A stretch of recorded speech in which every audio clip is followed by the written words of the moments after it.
Hello, everyone. Welcome to join this section. And before this section, we want to introduce our international conference about computational thinking education and STEM education in Taiwan in June. Please refer to the poster.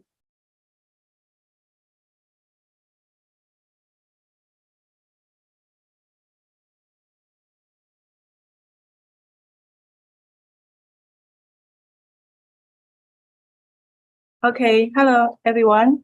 My name is Tingjia Xu. I am the professor in the Department of Technology Application and Human Resource Development in National Taiwan Normal University. It's my great honor here to introduce our three panelists in this section. The first one is Natalie Liao. The second one is Mark Frieden. The third one is Kirtan Kinney. However, Mark is sick, so maybe we only have two panelists today. Before I introduce the first panelist, I would like to remind of you, if you have any question, please use Q&A buttons or type your question in the chatting room. Okay, so let's go forward to introduce our first panelist. Dr. Natalie Liao got her PhD degree from MIT in 2020. I joined their lab meeting around half a year when I visited MIT in 2019. She is currently the executive director in App Inventor Foundation, and we would like to cooperate with her about APSCE in Taiwan recently. The platform of personal image classifier in App Inventor is included as part of her dissertation. So let's welcome Dr. Liao. Thank you very much. Let me share my slides. Is it visible? Yes. Okay, thank you. So thank you for attending this talk, everyone. We're excited to talk about transforming education with AI and computational action. And as Tingjia mentioned, I am from the App Inventor Foundation, and we work very closely with the MIT App Inventor Lab as well. So these days, when we talk about programming education, there is no way to avoid the topic of AI. Almost every week, we see news about generative AI like ChatGPT or DALL-E or Midjourney. And there seems to be two groups of people. One group thinks that AI will make everything much better and more efficient. And another group is very concerned about AI causing abuse of misinformation or making students have issues with plagiarism and avoid learning. But no matter where you stand, it's clear that AI is here and it's going to be impacting our lives in a very big way. We'll all need to be educated about AI to properly navigate and understand the world around us. Since new products, every product even today, I think will have AI in it. And even in the future, AI will become even more prevalent in new products. I think in the future, all jobs will involve either working alongside AI and ML systems or directly building AI and ML systems. And I wanted to just give three examples. The first example is in the field of law. So LexisNexis is a leading legal software. And today, that company is using AI to try to summarize legal briefs to make it easier for lawyers. And they're also generating AI-generated legal documents based on templates, which will make things much more easy. And this is because AI is really good at pattern recognition. The second example is in finance. Really large banks are already using AI models to try to create algorithms that can give advice for financial and stock portfolios and to make investment decisions. And I think this will be a very interesting area of regulation, which maybe Kirtan will talk a little bit about later. And perhaps surprisingly, number three is in computer science. So at the App Inventor Lab, we're creating a system that will allow anyone to talk using just normal speech and conversation to an AI model. And that model will take what you tell it and make an app. So in the future, I think a lot of programming will be AI assisted, and that will be really great because it will lower the barrier of entry for programming education. But it's also an interesting area to think about for what will we be teaching people so that they can efficiently and properly communicate with these AI tools. So in my opinion, we need to start incorporating these AI tools into our education system as soon as possible, and perhaps redesign large parts of how we teach to properly prepare students for the future. I wanted to also do a quick introduction for App Inventor. So MIT App Inventor is a platform developed at the MIT Computer Science and Artificial Intelligence Lab. We've been a leading platform in computer science and AI education since 2012, so since before AI became a hot button topic. And over the last decade, we've had 15 million users across almost every single country and region in the world who have created 68 million apps. And they range from 8 years old, so really young kids, to grandparents in their 80s who are learning to code for the first time with their grandchildren. And App Inventor itself is a completely free and open source web platform. It looks a little bit like this. So you have these components on the left side. If you're familiar with Scratch, it's quite similar to Scratch. You can drag and drop these components onto a phone screen, and you can modify them to add images, change the text, and you can also add invisible components like sensors and AI and web APIs. So it starts out being a very easy to learn, simple tool, but it can expand into a very complex and rich environment for building mobile applications. It's been backed by over 10 years of research from MIT and Google. And our work shows that after just 1 year of learning, students feel like they're able to use technology to make an impact in their communities. I want to show a quick introductory App Inventor lesson. This might be what you would teach in day 1 of your App Inventor class. You can make an AI dice app in 3 minutes. In this tutorial, you'll learn how to program an AI to roll digital dice and tell you what the roll is when you tap or shake your phone. Great for middle school students and beyond. Here's a demo of the app on an iPhone, and it also works with Android. 3, 2, 6, 1. First, go to appinventor.mit.edu and create a digital dice project. Next, drag and drop a label and a button onto the screen. You can change their properties, such as position, size, text, font, and color.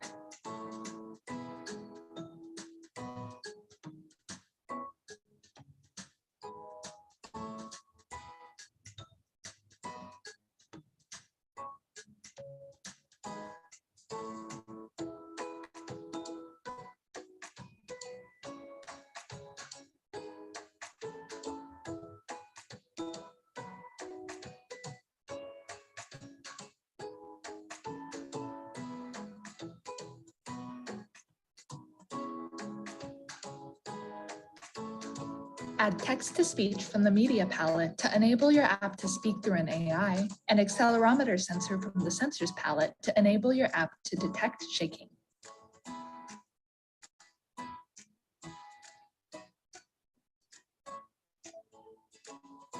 We have all the necessary components and can now start coding through the block screen. First, create a variable to store the value of the dice roll. When the button is clicked, we want to roll the digital dice. So we set the roll variable to a random number from 1 to 6 for the button click event. We display the new number by changing the button text to the roll variable. Text-to-speech is an AI component that lets the app say what the new roll is. Let's also allow the user to roll the dice by shaking their phone. When the accelerometer sensor detects shaking, your app should do the same thing as when the button is clicked, so you can duplicate the code. The app is now done. I can easily use it on my phone by generating and scanning a QR code.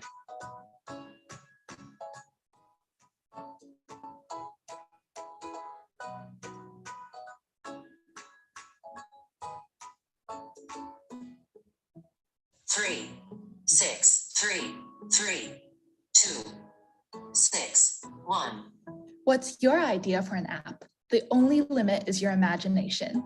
Visit appinventor.mit.edu to join 15 million app inventors across the world. So this is just a beginning lesson for students. And as you can see, it incorporates sensors, math, operations, and event-based programming into a pretty simple and fun package. Now I'd like to introduce App Inventor's education philosophy, which is really at the root of all of our platform design and curricula and program development. So at MIT App Inventor, we apply a lot of education theory to CS and AI education. And at the core of all this research is the principle that the best way to teach students is to empower them to create personally meaningful and useful artifacts. So Seymour Papert, who is a renowned mathematician, computer scientist, and educator from MIT, is well known for his theory of constructionism, which has heavily inspired our research. And constructionism is a learning theory that states that children learn best when they're actively engaged in constructing something that has personal meaning to them. We also design our programs around self-efficacy, which is a theory from educational psychology proposed by Albert Bandura, and it's one of the top theories in education. There's been over 40 years of research showing very strong links between self-efficacy and task-specific success compared to all other measurements. And at the core of self-efficacy is an individual's belief in their ability to execute behaviors to produce a favorable outcome for a very specific task. And self-efficacy has 4 components, which we apply to AI and computer science. The first and by far the most important component is an active mastery. And that means successfully having hands-on learning experiences with CS or AI. And with App Inventor, we try to really quickly get to that success and also repeat it many times through our programs and curricula. The second component is vicarious experiences. So that means seeing and hearing about people of similar backgrounds to you succeeding at CS or AI. And in our curricula, we try to introduce students to people who are programmers or app developers from different backgrounds and showing them a very diverse range of people can succeed and do work in this field. The third area is persuasion and support, which is being encouraged by respected friends and advisors. So this is a very pedagogical item, but in a lot of our programs and competitions, we try to give positive feedback to the participants so they get a little bit of this component. And the final component is physiological experiences. So we want students to associate positive emotions with learning AI and computer science, and not stuff like stress or anxiety. These 4 components of self-efficacy all combine to help students develop personal self-efficacy. And that leads to task-specific behavior and performance outcomes. For example, we want to evaluate students' ability to create AI artifacts, critically analyze AI products, or engage in community discussions about AI.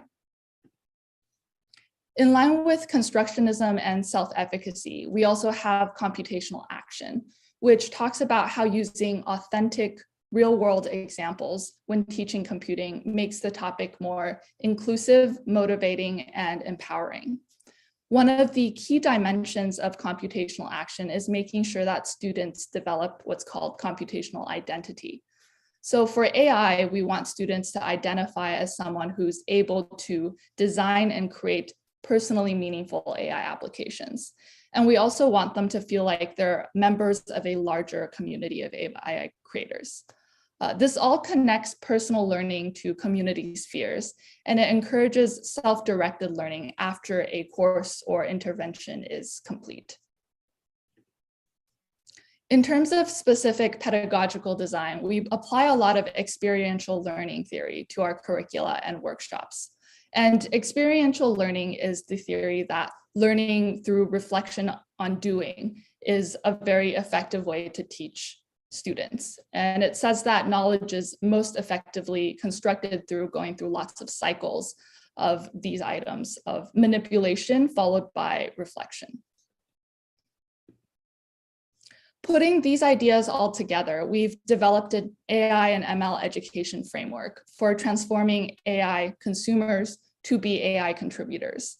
Similar to the computational thinking framework, the AI and ML framework also has 3 categories, and we call these knowledge, skills, and attitudes, which is what students need to know, what skills we want them to develop, and what attitudes we want them to be encouraged to have as AI engaged citizens.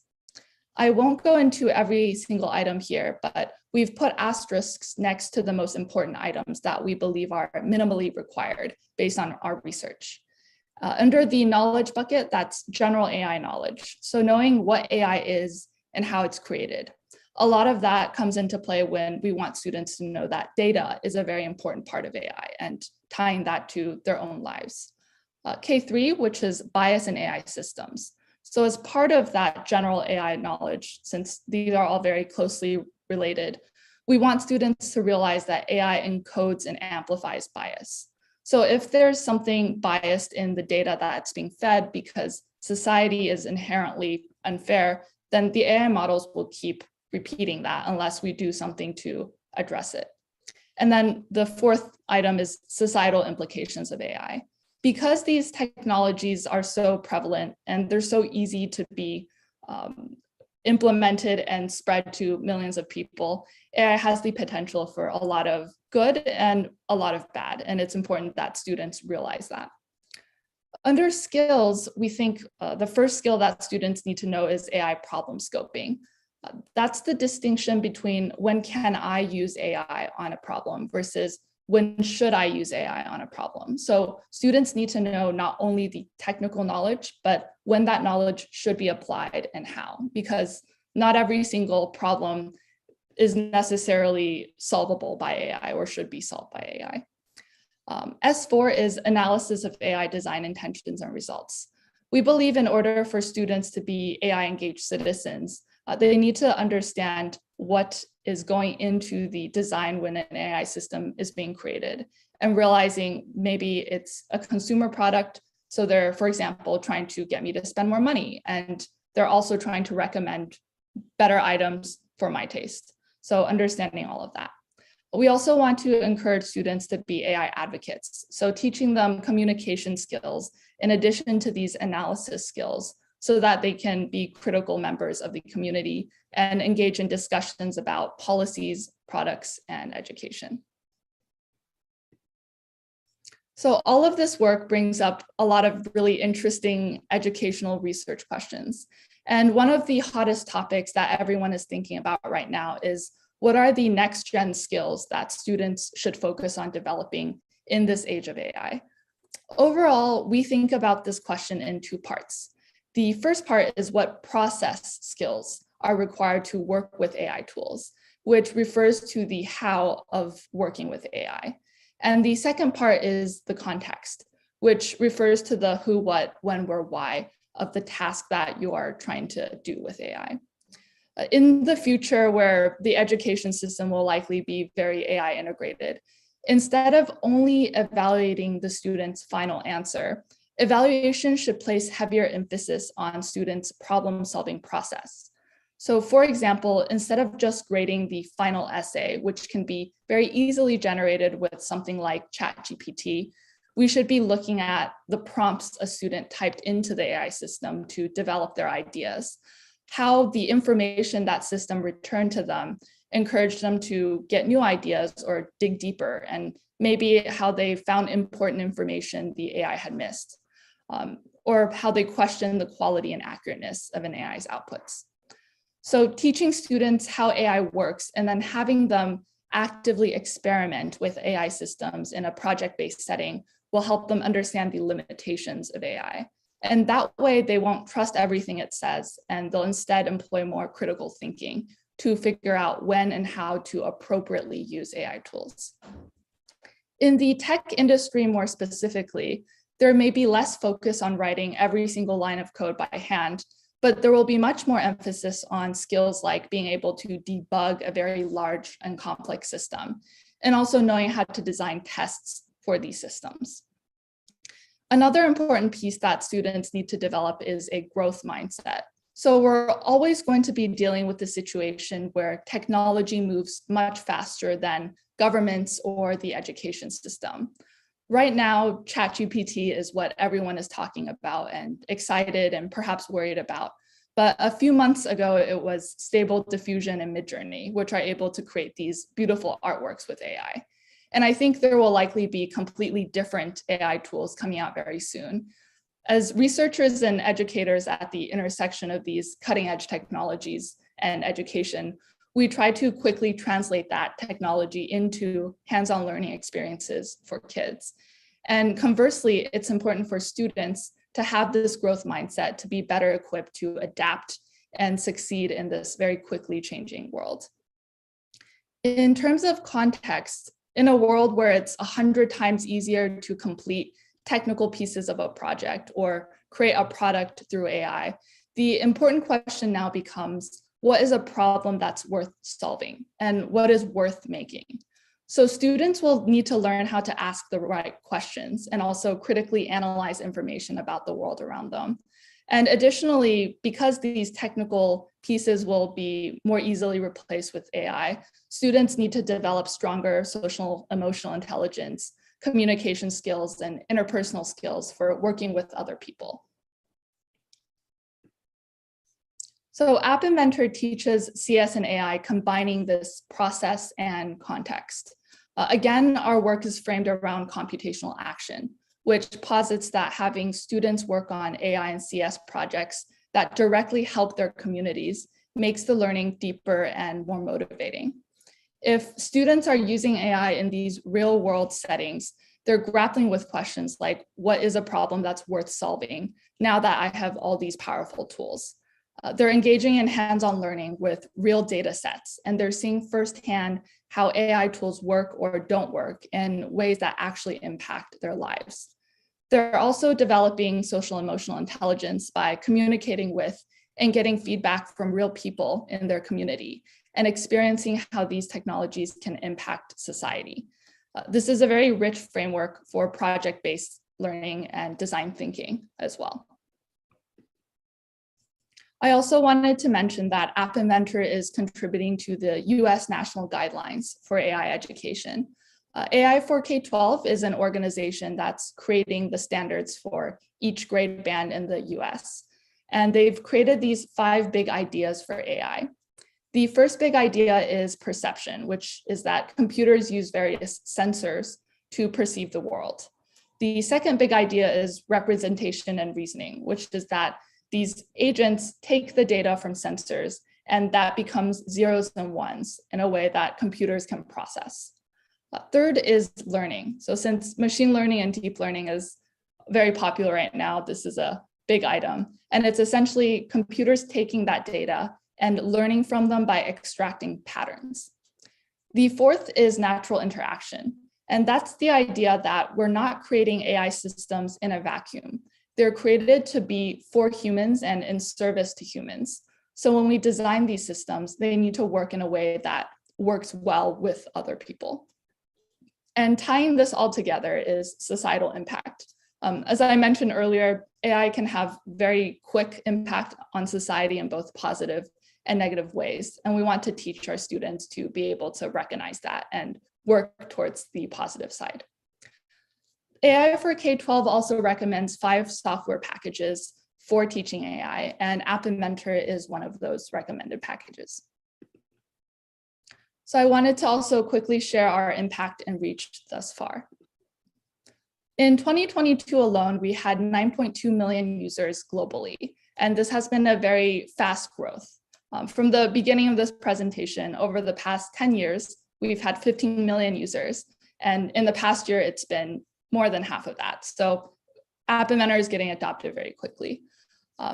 We're translated into 19 different languages, and the US isn't actually the majority of our use. We're very spread out and diverse. Taiwan is actually number 2 in terms of user base. And we also see a lot of growth in Latin America and Mexico in particular. And in Hong Kong, App Inventor is used by 70% of primary schools. We also partner with organizations across the world. In the US specifically, we work with Congressional App Challenge, which is the government-sponsored app competition by US Congress. And a large percentage of apps submitted use App Inventor. And last month, we visited Washington, DC and saw that a lot of the winners also used App Inventor. We're also used in a College Board approved AP curriculum for computer science principles. And that curriculum has been taught by 700 teachers to over 30,000 students. And based on their research, after learning App Inventor, 85% of the students agreed that CS has the potential to positively impact their community, which is our goal with computational action. Our students have also won a lot of important awards. So this was almost 8 years ago, again, before AI became a hot button topic. This group of students used an AI-powered app to help another student navigate a new school, and they were invited to the Lighthouse. More recently, the student used App Inventor and IoT to create a system that could detect lead in drinking water for a very affordable price, and she was named Time Magazine's Kid of the Year. Gitanjali will actually be attending MIT this fall as a freshman. I also wanted to share one app that a 13-year-old student made last month. This student only has 1 year of App Inventor experience, and they submitted this app to one of our competitions. This is a ChatGPT-enabled reading education app. Nowadays, reading is painful for students. First, students have an entire shelf of books stacked together, but they don't know which ones to read. Second, they do not have an organized plan. Third, students often flip through books without deeply understanding the contents. Through combining OpenAI technology with virtual assistants, avid reader can resolve this issue. Solution to issue 1 is through book selection and content inquiry powered by ChatGPT. First, input the title of the book using text or audio, and then press the yellow icon to generate a very thorough introduction. Now, all you need is to press the green button at the bottom instead of flipping through books. The solution to issue 2 is setting up your own reading plan and reminders. Check the boxes to set up your reading plan. Press schedule now. On the main page, there is a reminder in the text box based on your reading schedule. Solution to issue 3 is through interacting with AI to improve reading comprehension skills. Input the chapter and then press the yellow button. And now you can have reading comprehension questions. And then you can input the responses using audio or text input.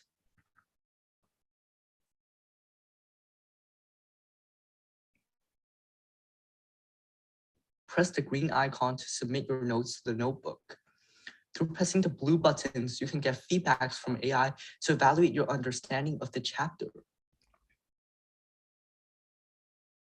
In the notebook, your responses and feedbacks from AI are saved permanently. Hence, avid reader can solve students' pain points and address their concerns about reading using ChatGPT and interactive virtual assistant. So this example, not only did the student design a solution to a real problem that they're facing in their own schoolwork, it also incorporates AI and ChatGPT in a more realistic and useful way. It's also a really good example of a cross-curricular or interdisciplinary technical project. It spans both a computing class and a reading or English class. And now, since Mark isn't here, I'm going to be sharing a few demos and more information on his behalf. So the App Inventor Foundation, we're a nonprofit formed last year by the creators of App Inventor from MIT and Google. And our goal is to bring the cutting edge technology and education created at MIT to the rest of the world. And a lot of how we're doing that is by starting this global Appathon program. So in the past, we've run the MIT Summer Appathon. We get about 1,000 participants, usually more every summer, from 90 different countries and regions. And the participants are aged 4 years old to 82 years old, with the median age being 14 to 15. And for this summer, the registration opens on June 1st. So I encourage you all to check it out. I also want to point out that in terms of experience level, a significant number of our apps are built by students that are complete beginners at App Inventor. So over 65% of the Appathon participants last year were beginners, and they were able to complete and submit an app for the competition. So it's a really good learning experience for students just getting started. In the next year, we're also starting a regional Appathon program. Because our summer Appathon is English speaking, this presents a barrier to entry for a lot of younger students in particular. So we're partnering with trusted organizations across the world to host regional competitions in their area with regional judges who better understand the culture and problems faced. And so students can submit their apps in a language that they're more comfortable with. And we're hoping to do that with Taiwan in the next year as well. And the goal is to select the winners from all of these regional competitions and bring them to MIT in July of 2024 to compete for the Global Appathon competition. And this will be at the AI Education Summit next summer.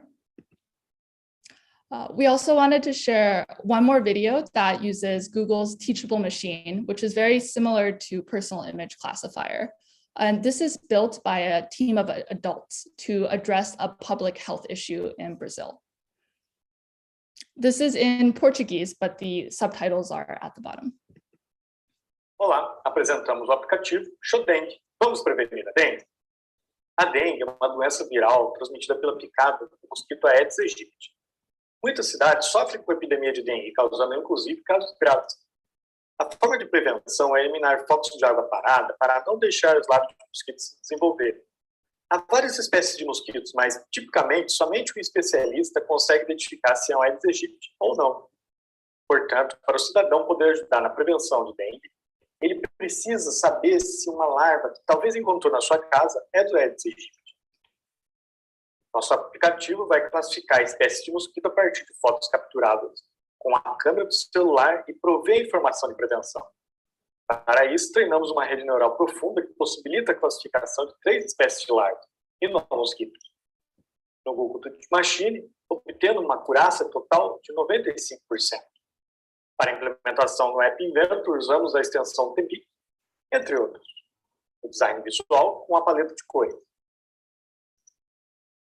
Quando o usuário encontra um possível foco, ele tira a foto, classifica a larva encontrada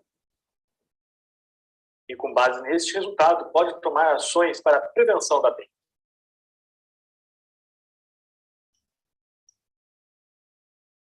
A principal função do aplicativo é a classificação de larva, fornecendo também instruções sobre como tirar a foto.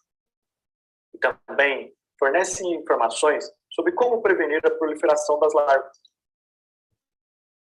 Esse é o nosso time.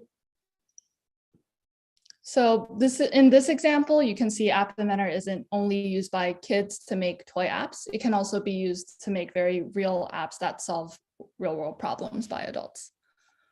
I also wanted to demo the ChatGPT component that we have currently in beta test and just show you how easy it is to make an app that uses ChatGPT. So you saw the real-world example from the student that used it to make a reading app. And we have a component coming out very soon. So this is just a quick example. This is the chatbot component, and this app lets you input some text and it will tell you a joke about what's in the text box. And so this is how it works. We have a token connected to the OpenAI ChatGPT API, and here you can enter the prompt. So everything that is in the text box, we append to this prompt. And for the code, it's also very simple. So I just say, when button1.click, and button1 is this submit button, call chatbot.converse. And it takes the input of what you typed in as the question.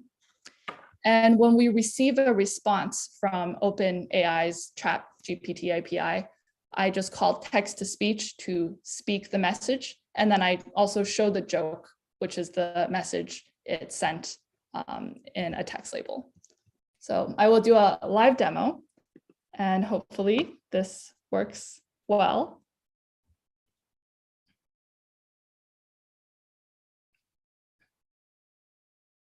So with the QR code, it builds a test APK that you can scan on your App Inventor app.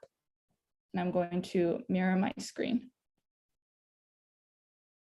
Can you see the mirroring or no? Oh, I just realized. Let me stop sharing and reshare.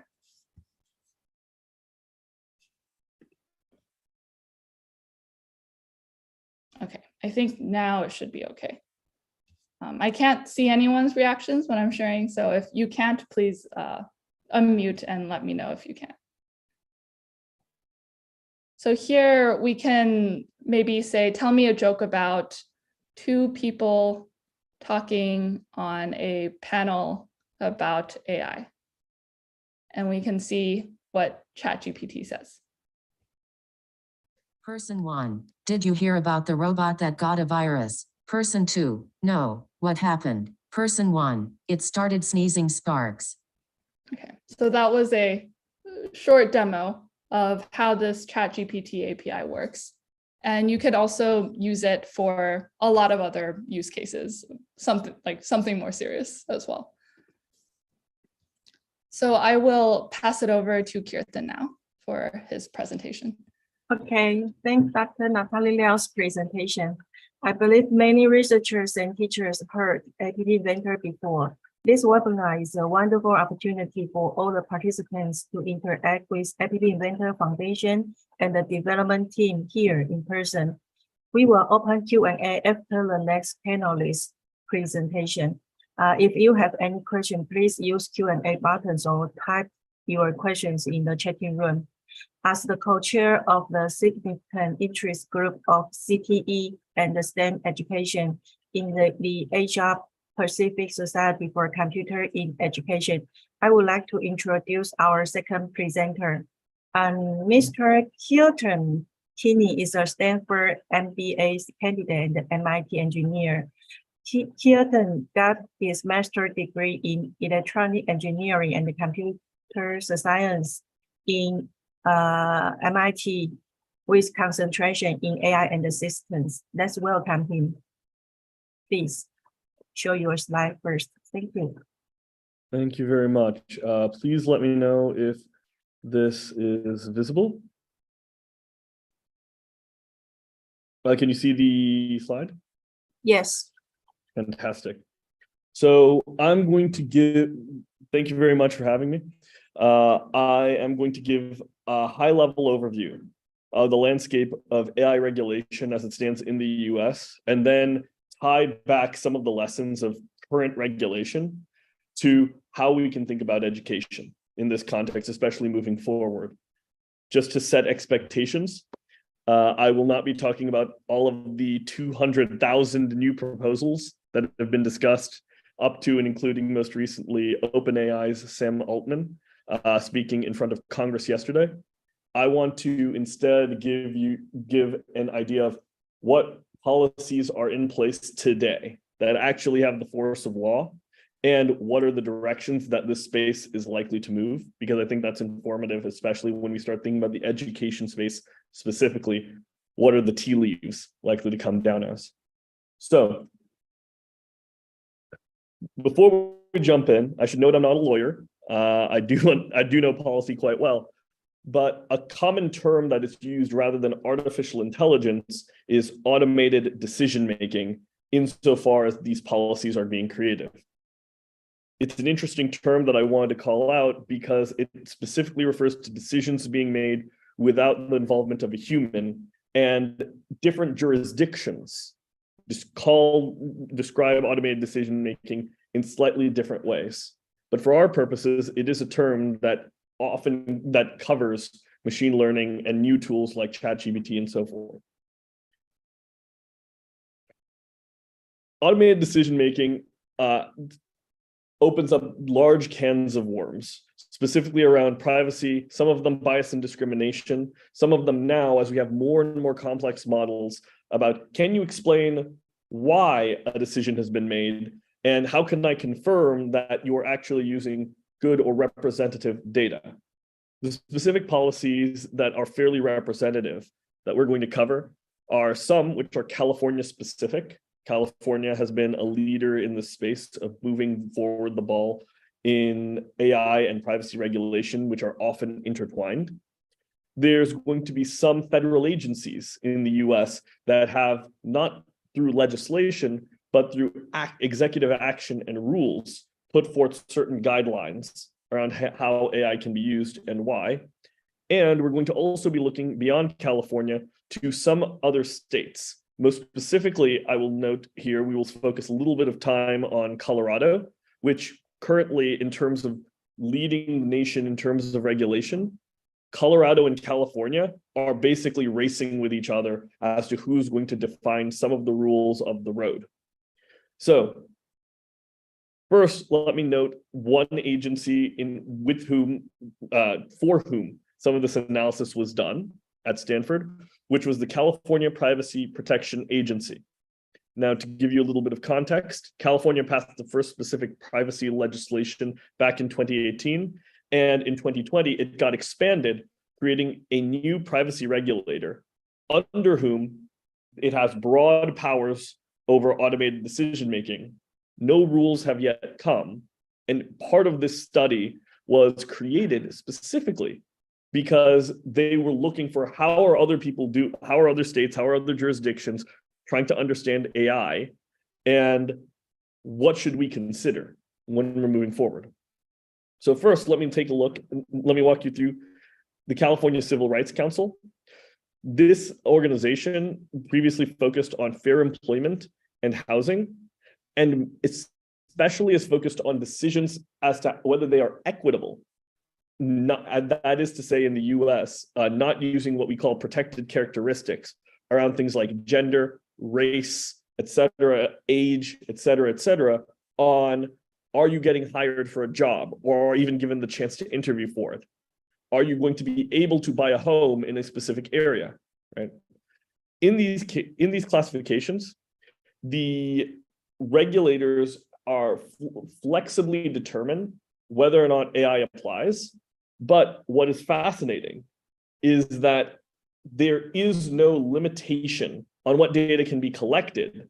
It's only when the data is used for a specific decision, regardless of whether it's an AI system or a human operator, right?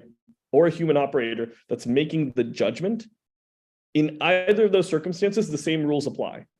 This is going to be a theme across many other jurisdictions, which is to, and I'll go a little bit more quickly through them as I try to outline this point, which is to say that absent specific legislation or specific use cases around AI, many of the jurisdictions within the US that are creating new rules as they apply to AI are doing so based off of known harms, racial justice, right?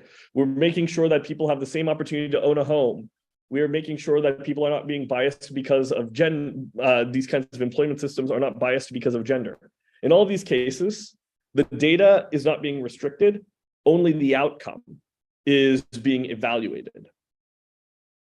I know I said that, but now we're going to look at a very different law, very recently, which is the California Age Appropriate Design Code Act, right?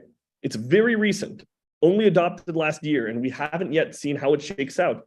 But basically, it imposes explicit and high requirements around what data can be used, how individuals can be profiled, specifically as they relate to children, right? Now, I want you to take a moment and think about that, right? And because I'm going to call it out right now, this is one of the more unique of the regulations that exist, because it's very specific and it's very much focused on children. So when we look at how education and the use of AI systems in education are going to be used, two reasons that this is particularly interesting, right? So this is the background. These are some of the takeaways. It identifies elevated risk of harms and lists what those harms are, not a list of criteria. It basically says, this is what we consider harm to a child right now at this very moment. If you want to change it, you have to pass a new law. But more importantly, It's being done at the state level within the US. I think California is the 5th or 6th largest economy if it were its own country, right? Which gives it a lot of clout. But it also focuses on the population, a specific population, children that require higher protections, elevated level of risk. Both of these factors, the fact that it's happening at the state level and the fact that it's protecting children specifically, are indicators of where specific rules around AI and education are going to come from, because within the US context, much more impact on the educational system is concentrated at the state level rather than at the federal. And because in all of these cases, I don't want to editorialize too much, but how schools are run and what children can be taught, at least within the United States, for the current, is becoming an increasingly hot subject, even before you add in AI, right? So ultimately, it is don't want to provide predictions because that's just a recipe for being wrong. But it is to say that as systems are being developed and deployed broadly across educational institutions for children to learn, it is very likely that those institutions we're going to end up seeing higher barriers for what information they're allowed to use, what information they're allowed to present, and higher standards that they have to comply with in advance of potential harm, either in terms of misinformation, objectionable content, and so forth. So with that, we'll move off of California and we'll start looking at some of the federal legislation. And I'm correcting myself because it's not legislation. No legislation has passed. A lot's been talked about. These are rules that specific agencies at the highest levels of the federal government are currently using, because they've created guidances, they've propagated new rules, they've created circulars. All of these are jargon policy terms for saying, hey, we are clarifying to the broader world, here's how we're going to treat AI within the mandates we already have. So the one that's probably the most interesting and the one that I'd keep my eye on the most is the Federal Trade Commission. Been in the news a lot lately, but less so because of AI. But right now, honestly, it's taking a lot of the burden. It has a broad mandate going back decades for preventing unfair or deceptive trade practices. And actually, early on, 2020, which is honestly a little bit, which is old given today, it started talking about how it was going to think about the use of AI and algorithms, especially as it considers consumer protection. It has the broadest mandate, but it also considers a comprehensive approach, talking about auditability, talking about traceability of information. And all of these principles don't just look at something narrow like privacy, and they don't look at a specific consumer subpopulation like children. What we're seeing is the basis for a larger and more general framework for basically keeping in check the development of certain kinds of AI systems. None of the other regulatory bodies that I will talk to, save one and I'll flag it for you, is taking such a broad and forward-looking lens. And that's because the FTC not only has a big mandate, but they are fairly autonomous, right? And they have a long history of being so. I want to highlight again, though, that even though the FTC is kind of pushing the bounds on some of this stuff, and they have the fewest restrictions, no legislation has been passed at the federal level specifically targeting these things, which means that if new actions are taken, it's going to be from agencies like this that are trying to push the bounds because society is moving ahead so quickly. I'll go quickly through the next three of these because they all tell a similar story.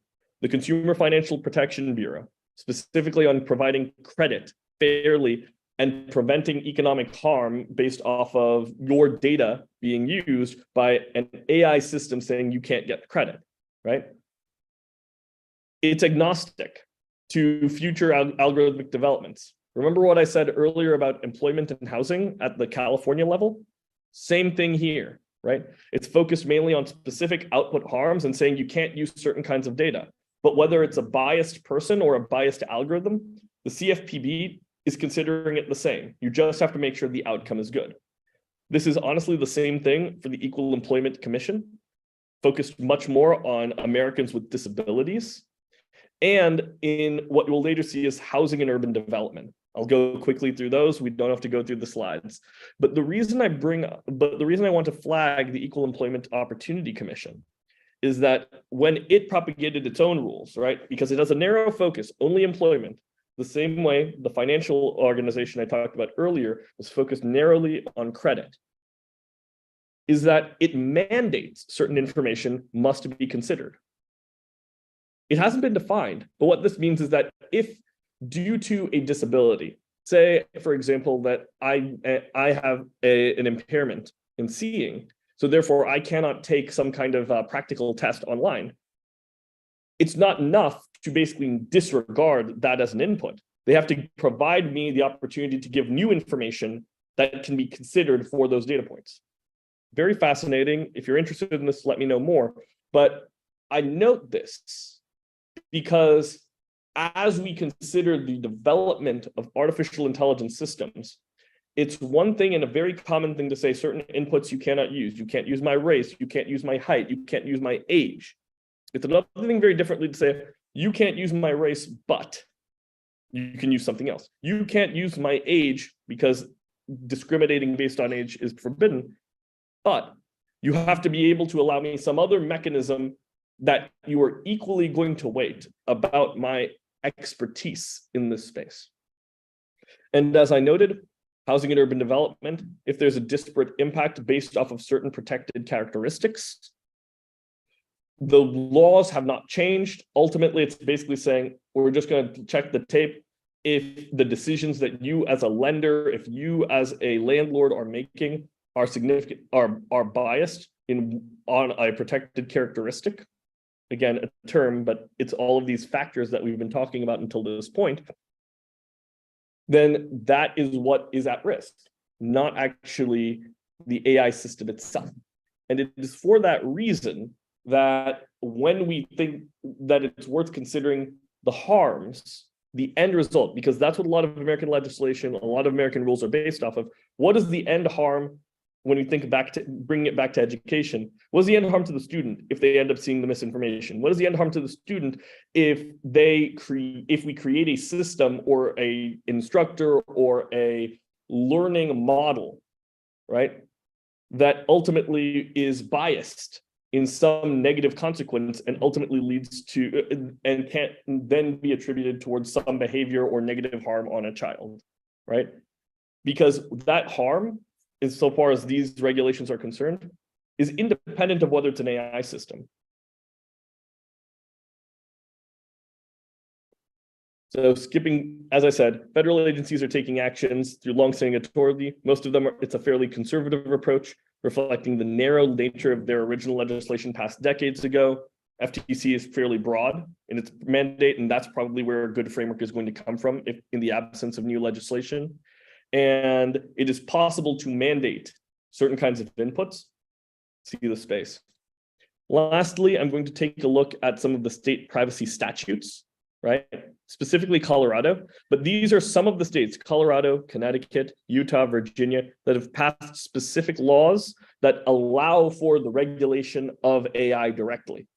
It's always focused on some right in terms of like deletion, your ability, similar to the EU's right to be forgotten, to opt out of the sale of your data, or if there's a heightened risk of harm, right?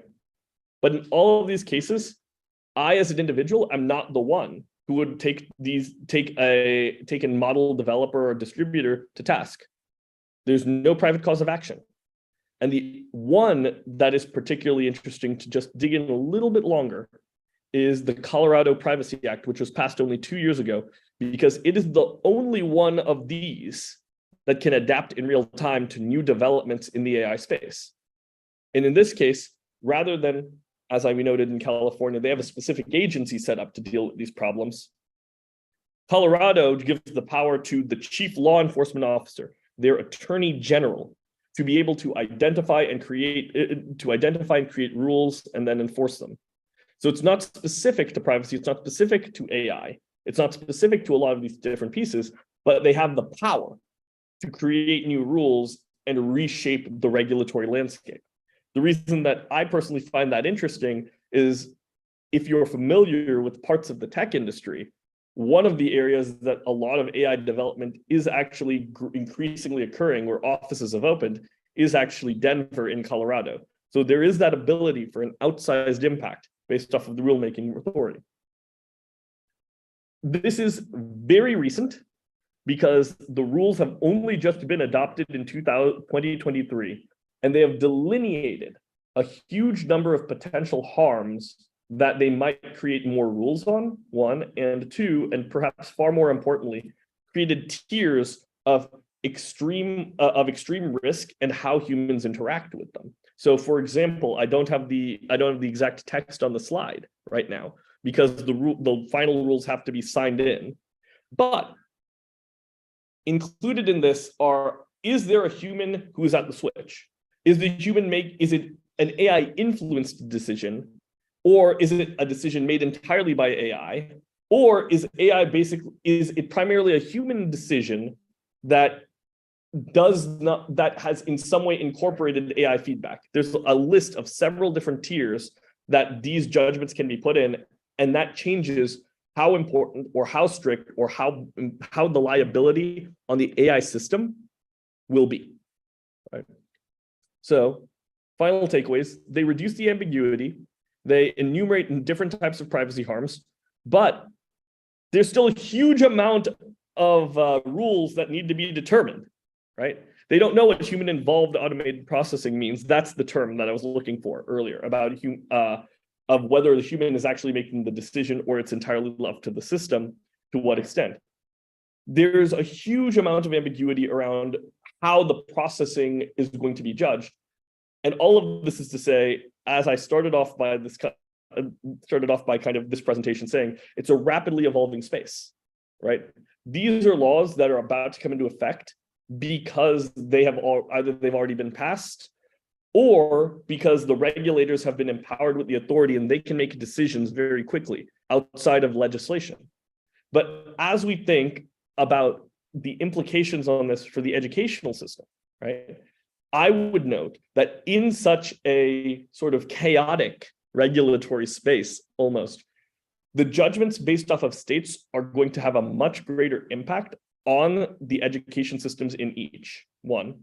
Two, the regulations on the models themselves are going to be created a higher level of scrutiny, not because it's making a decision about employment, it's educating a child, but because of the potential negative influence that you can have. And that means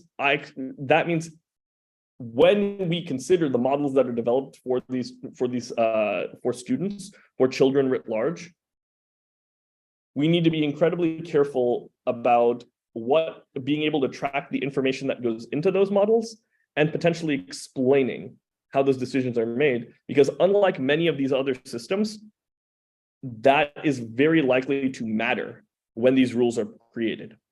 And with that, if you have any questions, if you want to challenge me on anything, if you want to continue the conversation, we can open it up.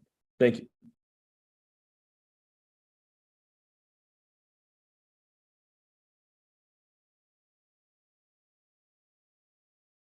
Okay, and now is there anyone have any question? I would like to introduce Chicky Lui. Hello, Professor Chicky Lui. Yeah, hello. Thank you, Professor Shu, for chairing this webinar, and thank you to Natalia and Kitan for giving us these very scintillating, informative talks. So I'm the chair of this CTE STEM of this APSCE society. So I think we are planned for a webinar at least once a year. So thank you for the speakers for talking about this very relevant topic of this coding together with AI, which is, as Natalia said, is a very hot button topic. So, so Professor Shu asked me to pose a question to start some discussion. So if I may, I like to pose a question for discussion. So maybe to Natalia.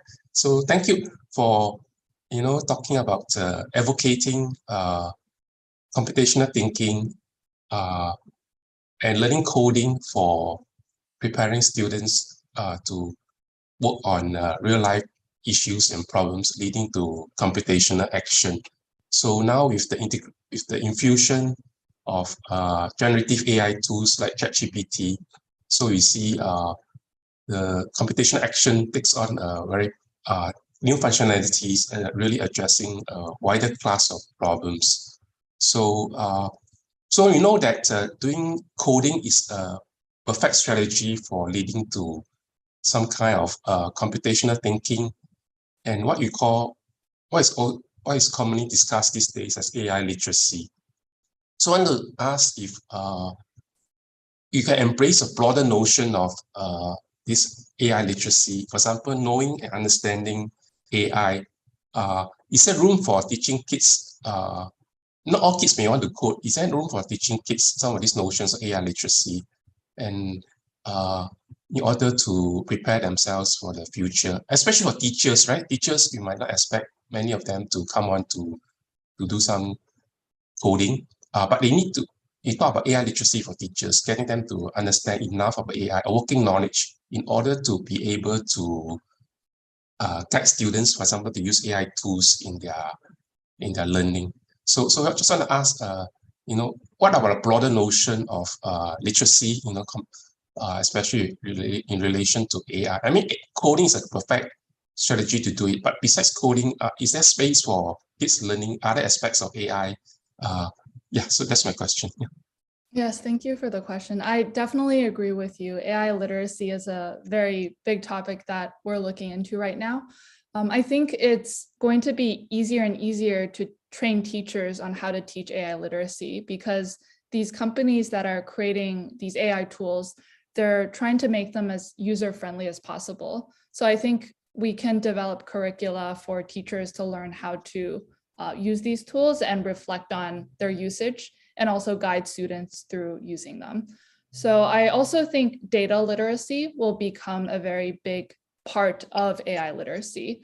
I think right now, data science, AI, and machine learning, they're all very, or maybe they're a little bit separate, but I think as we advance in this field in education, they're all going to come together, because data science and data literacy is such an important part of developing AI and understanding it.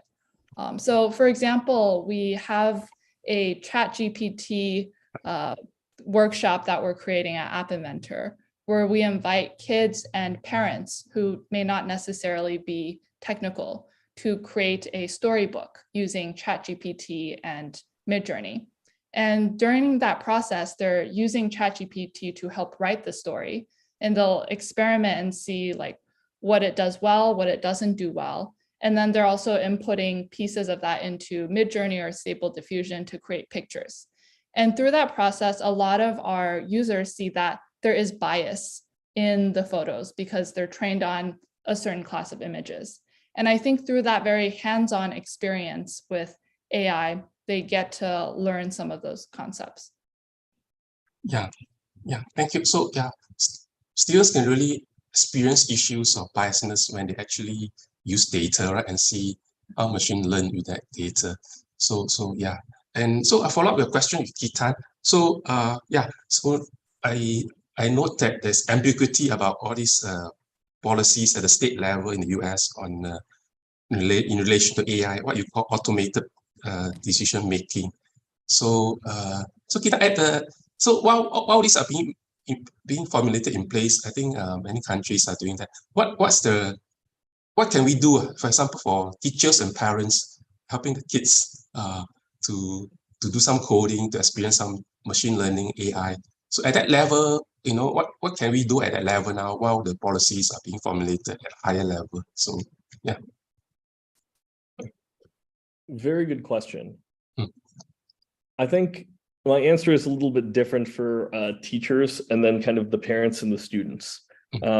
The answer for the teachers, honestly, and in my estimation, is, and the answer for the teachers is something that I'm kind of seeing right now in the US, which is there's many teachers who have a little bit in general, not necessarily computer science teachers, right, who have a bit of a backlash against it. right?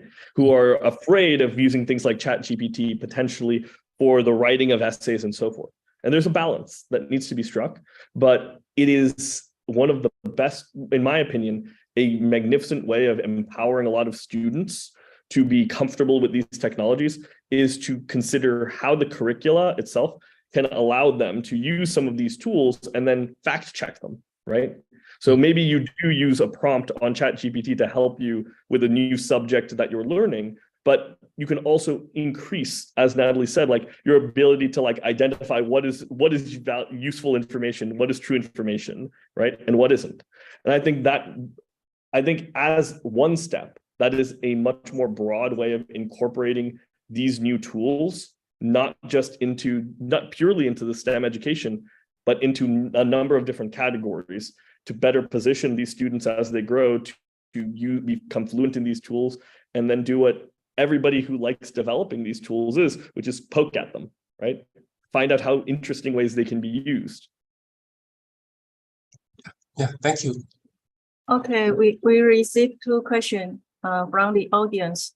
The first one is to Natalie Liao. How did you measure student performance in self-efficacy? That is the question from Hu Zhang. Yeah, that may be from Hong Kong, I think. Yeah, please. Yes. Right. So there's a lot of literature on measuring self-efficacy for computing and other aspects of education. So we designed our tools based on that literature. It was a self-reported survey of the students that we worked with.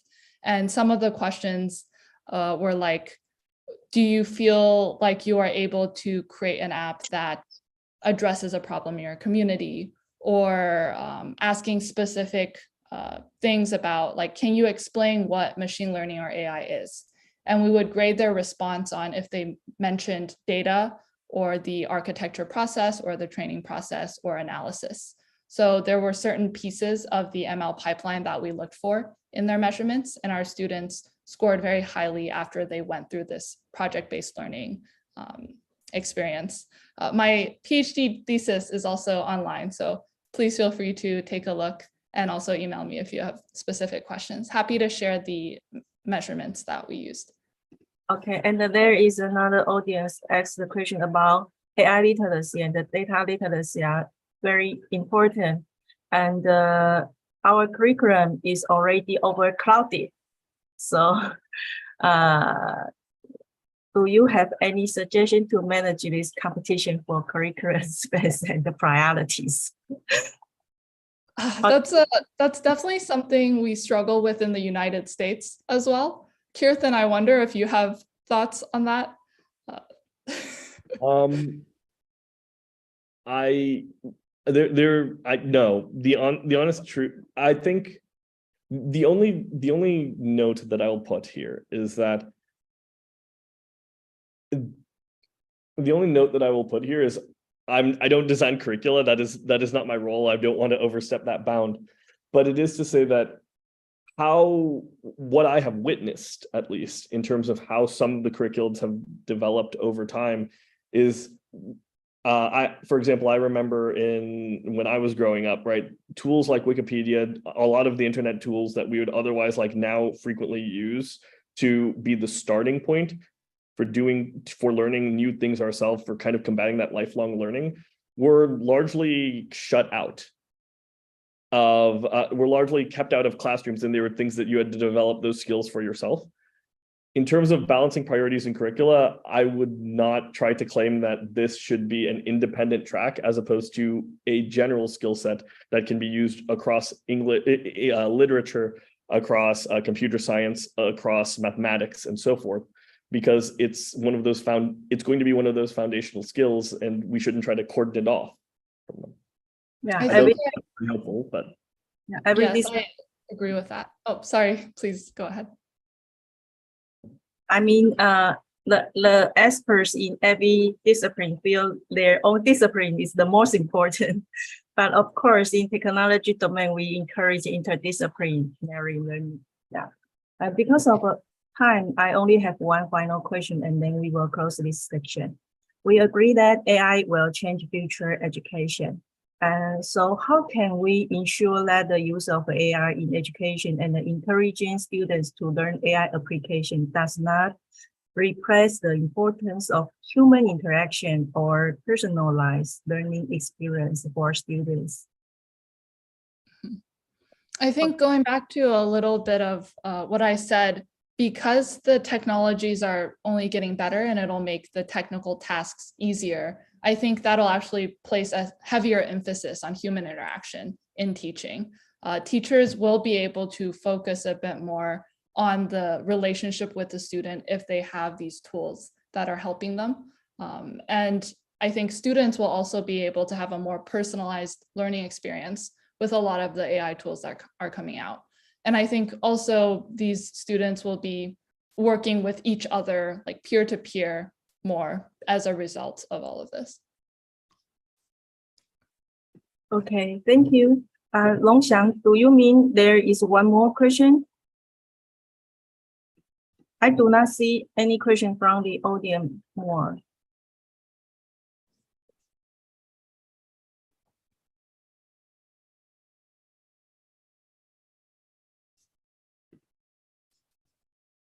Okay, the final question is about curious about the difference in cameras used between personal image classifier and the teachable machine. So yes, this is a great question. We started developing PIC at the same time that teachable machine was being developed at Google. So they kind of released around the same time. Both of them use the computer camera that you're using to train. So you can take photos on the webcam. You can also upload photos from your computer to both. So it's very, very similar. The models that are used are different. I think for teachable machines image classifier, Google updates that model pretty regularly. For App Inventor's PIC, we use MobileNet, which is a image classification network specifically designed to be small and compact for use on mobile devices. Okay. Okay, thank you. So now it's time's up, so we would like to close this section and thank Dr. Natalie Liao and Kirtan to join this section to be our panelists. And thank all of the participants to join this section. The next webinar is about 3 challenges in implementing multi-model learning analytics in real learning environments. That is about educational big data or learning analytics issue. Welcome all of you to join our next webinar. Thank you. See you. Bye-bye. Thank you. Bye-bye. Thank you.